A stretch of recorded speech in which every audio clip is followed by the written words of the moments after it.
નમસ્કાર, આપ જોઈ રહ્યા છો સ્પાર્ક ટુડે ન્યૂઝ। અરવલ્લીમાં સિવિલ હોસ્પિટલને લઈ કોંગ્રેસ આક્રમક મૂડમાં છે। મોડાસા ખાતે બની રહેલી નવીન હોસ્પિટલનું કોંગ્રેસે નિરીક્ષણ કર્યું। 31 માર્ચ સુધીમાં સિવિલ હોસ્પિટલનો લાભ આપવા કોંગ્રેસે માંગ કરી છે। સિવિલ હોસ્પિટલનો વર્ક ઓર્ડર જુલાઈ 2022માં આપ્યા બાદ 1.5 વર્ષના સમયગાળામાં કામ પૂર્ણ કરવાનું હતું।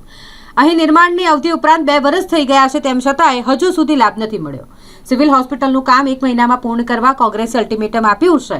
જો 1 મહિનામાં સિવિલ હોસ્પિટલ શરૂ નહીં કરાય તો કોંગ્રેસ આગામી સમયમાં વિવિધ કાર્યક્રમો થકી વિરોધ કરશે। ઉલ્લેખનીય છે કે જિલ્લો નિર્માણ થયાના 13 વર્ષ બાદ હજુ સુધી અહીં સિવિલ હોસ્પિટલ શરૂ નથી થઈ।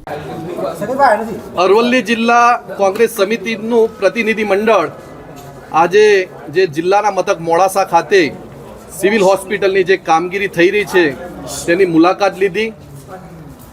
હું આ લોકોને જણાવવા માગું છું કે અરવલ્લી જિલ્લાની સિવિલ 13/7/2022ના રોજ વર્ક ઓર્ડર આપ્યો અને એ કામગીરી માત્ર 1.5 મહિનાના સમયગાળા 1.5 વર્ષની અંદર પૂર્ણ કરવાની હતી।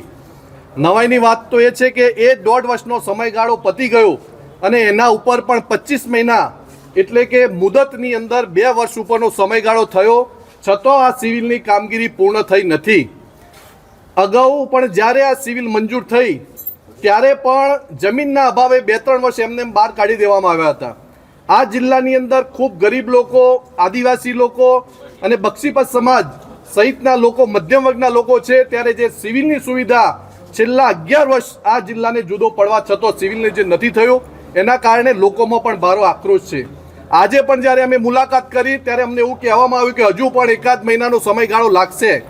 ત્યારે અમે સરકારના વહીવટીતંત્રને જણાવવા માંગીએ છીએ કે આ સિવિલ હોસ્પિટલ તમે ઝડપથી કામગીરી પૂર્ણ કરાવો।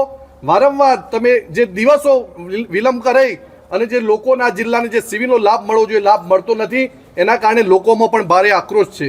જો આ સિવિલનું કામ 1 મહિનાની અમને મુદત આપી છે એટલે 31/3 સુધીમાં જો કાર્યક્રમ આ સિવિલ હોસ્પિટલની કામગીરી શરૂ કરી અને લોકોને સુવિધા નહીં મળે તો અરવલ્લી જિલ્લા કોંગ્રેસ આગામી દિવસોની અંદર આ લોકોને સદબુદ્ધિ આપે એ માટે યજ્ઞ હવન અને ધાર્મિક કાર્યક્રમો કરી પણ વહીવટીતંત્ર અને સરકારને સદબુદ્ધિ આપે એ માટેના તમામ કાર્યક્રમો કરવામાં આવશે અને જલદ કાર્યક્રમો પણ કોંગ્રેસ દ્વારા આપવામાં આવશે।